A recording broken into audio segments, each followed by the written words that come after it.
Assalamualaikum warahmatullahi wabarakatuh. Kembali lagi bersama Al-Fakih di pelajaran sejarah kebudayaan Islam untuk kelas 7. Nah, kali ini kita akan membaca sebuah kisah tentang kisah pasukan gajah.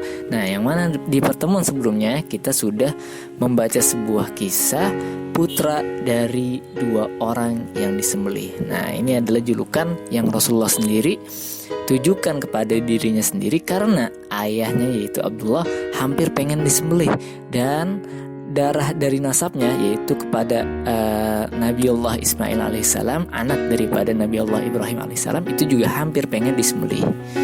Nah, oke, lanjut. Kenapa sih Nabi Muhammad itu lahirnya disebut tahun gajah? Nah, ini kita akan bahas kisah pasukan gajah. Kisah pasukan gajah adalah ketika Abraha al-Habsyi, seorang gubernur Yaman, melihat bangsa Arab berbondong-bondong ke Mekah untuk menunaikan haji. Maka ia membangun gereja besar di Sana'a dan ia ingin mengalihkan bangsa Arab untuk menunaikan haji di sana. Nah, jadi sebenarnya yang kalian udah pernah ketahui, walaupun pada saat itu bangsa Arab sebelum Islam datang, itu kan sudah banyak yang membawa agama Ibrahim. Nah, artinya ketauhidan tentang Allah itu sudah ada, walaupun pada melenceng, yaitu apa? Pada banyak yang menyembah berhala. Tapi agama Ibrahim itu udah ada, makanya pergi haji itu dari dulu tuh udah ada. Oke, lanjut. Nah, hal ini didengar oleh seseorang dari Bani Kinanah, salah satu suku Arab. Lalu ia memasuki gereja tersebut dan melumuri temboknya dengan kotoran. Nah, di sini ada orang Arab kesel gitu kan. Wah, apa-apaan?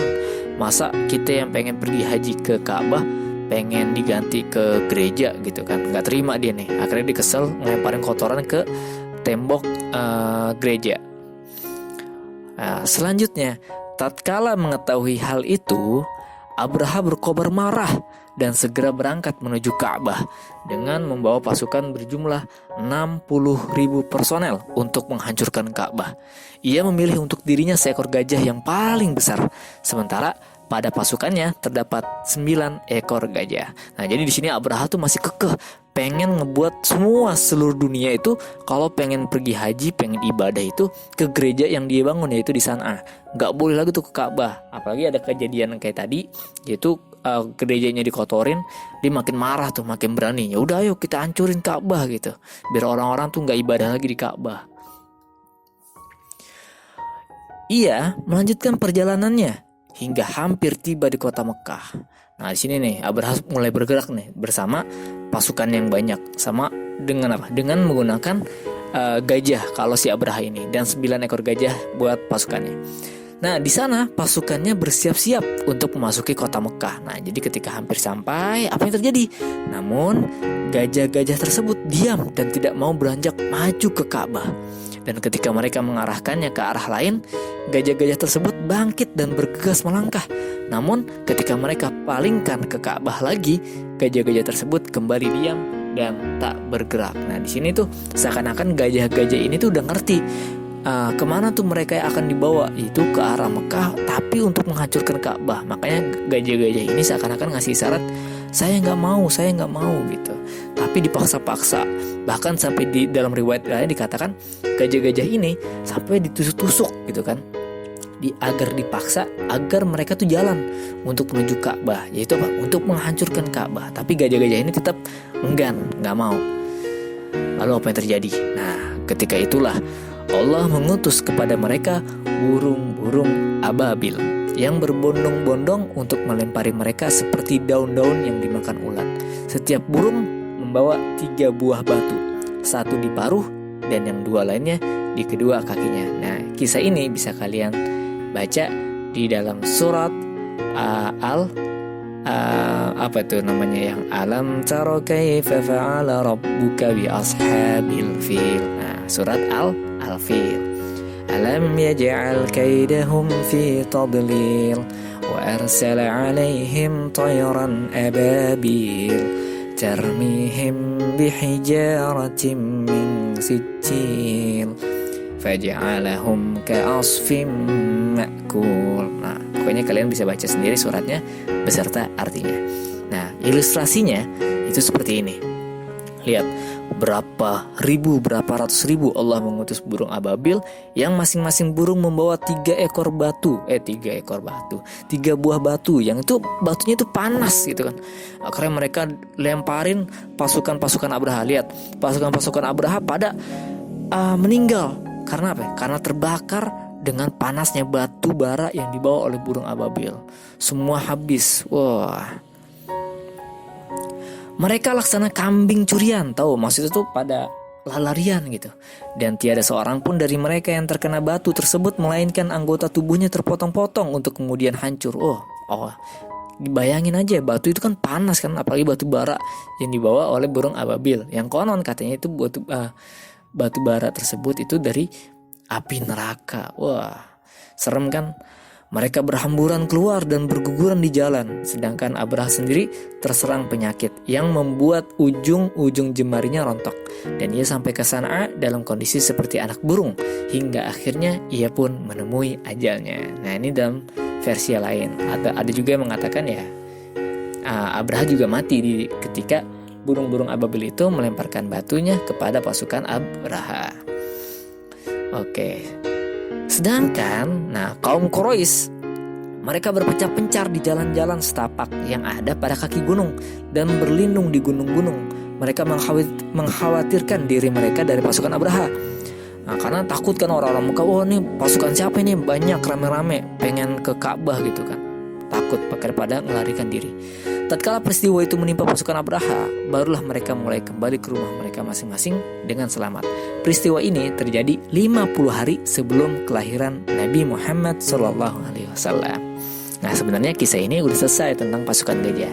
Tapi ada kisah lanjutannya lagi, yang mana ketika Rasulullah udah lahir, kita langsung masuk ke poin berikutnya, yaitu tentang siapa aja sih orang yang menyusui Nabi Muhammad. Jadi ketika itu, adat kebiasaan bangsa Arab adalah mencarikan untuk bayi-bayi mereka para wanita pendalaman yang mau menyusui mereka. Bayi maksudnya, agar badan mereka bisa tumbuh secara normal. Pada saat kelahiran Muhammad, sekelompok orang dari kampung Bani Sa'ad tiba di Mekah untuk tujuan ini. Jadi orang yang pertama menyusui Nabi Muhammad itu pastinya ibunya kan, yaitu apa? Siti Aminah. Nah, adat kebiasaan orang Arab yaitu disusui oleh orang pedalaman. Nah, konon katanya itu biar lidah orang Arab itu lebih fasih ngomong berbahasa Arab, dan juga pastinya lebih sehat badannya. Nah, makanya orang-orang kampung dari Bani Sa'ad ini datang ke Mekah buat nyari bayi nih, siapa nih yang pengen saya susuin gitu. Nah, tapi tentunya dengan imbalan kan. Oke, lanjut lagi ceritanya. Kaum wanita ini berkeliling ke rumah-rumah, namun mereka semua berpaling dari Muhammad. Kenapa? Karena keyatiman dan kefakirannya. Dan salah satu dari mereka bernama Halimah As-Sa'diyah. Ya, karena kan mereka juga kan kerja, mengharap kalau mereka nyusuin bayi itu dapat imbalan yang besar gitu. Nah, karena Nabi Muhammad ini anak yatim, anak fakir, agak-agak miskin. Nah, makanya mereka nggak berharap gitu. Kayaknya imbalannya dikit deh gitu. Makanya nggak mau tuh awalnya. Pada mulanya Halimah juga berpaling sebagaimana yang lainnya, nggak mau nyusuin Nabi Muhammad nih Halimah. Pertama, akan tetapi setelah ia mengelilingi beberapa rumah, ternyata ia tidak mendapatkan yang dicari dan tidak menjumpai bayi yang akan dibawa untuk disusui, agar upahnya dapat meringankan kesulitan dan kerasnya kehidupan, khususnya pada tahun peceklik saat itu. Akhirnya ia berpikir untuk kembali ke rumah Aminah dan rela menerima anak yatim dan upah yang sedikit. Daripada pulang nggak bawa apa-apa, ya udah nggak apa-apa dah, terpaksa ngambil anak yatim itu, yaitu siapa? Nabi Muhammad. Akhirnya ketika Halimah datang ke Mekah bersama suaminya dengan mengendarai seekor unta kurus dan sangat lamban. Sementara dalam perjalanan pulangnya, ia menggendong Rasulullah dalam pangkuannya. Nah, ini Rasulullah masih bayi ya. Namun unta tersebut berlari dengan kencang dan semua hewan tunggangan lainnya itu tertinggal di belakangnya, yang membuat heran teman-teman seperjalanannya. Jadi yang awalnya untanya ini kurus, lambat, ketika gendong Nabi Muhammad tiba-tiba untanya ini penuh dengan tenaga, semangat, jalannya cepat. Yang tadinya jalannya lambat jadi cepat. Wah. Halimah juga bercerita bahwa sebelumnya puting susunya tidak memancarkan air susu sedikit pun. Nah jadi Halimah ini juga mungkin badannya juga kurang sehat, jadi itu buat nyusuin bayi juga kurang. Tapi nah di sini nih, dan bayi yang disusuinya selalu menangis karena kelaparan. Ya iya, karena kondisi Halimah itu susunya itu sedikit. Namun ketika Rasulullah menyedot susunya seketika, air susunya keluar dengan deras. Wah, ini ada keajaiban kan, ada suatu keberkahan dalam diri Rasulullah SAW.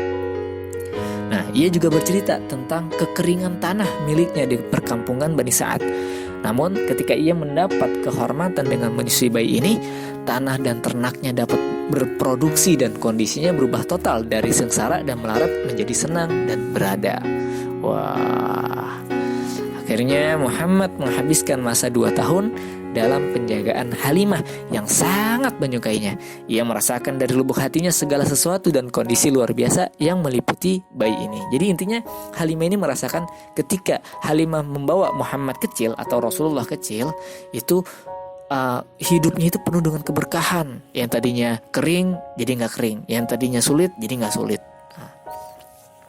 Setelah 2 tahun, Halimah membawa Muhammad ke ibunda dan kakeknya di Mekah.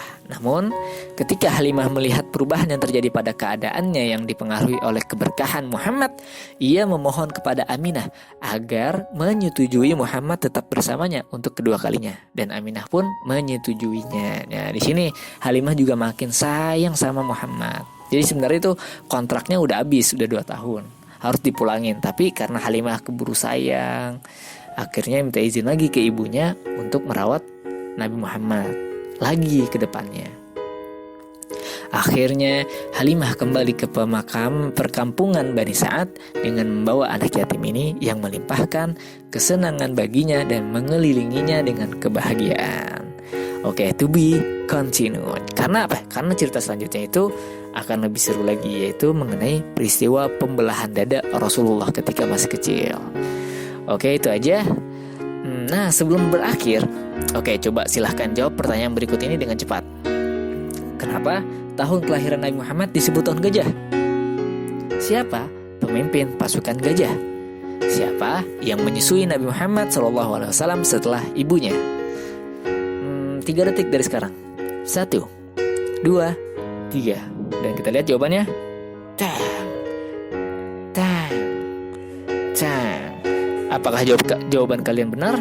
Jika benar, selamat. Nah, 3 poin ini jangan sampai kalian lupakan. Oke? Oke dong. Nah, terima kasih. Silahkan ajukan pertanyaan di kolom komentar jika ada yang ingin ditanyakan. Mungkin itu aja. Kurang lebihnya mohon maaf. Wassalamualaikum warahmatullahi wabarakatuh.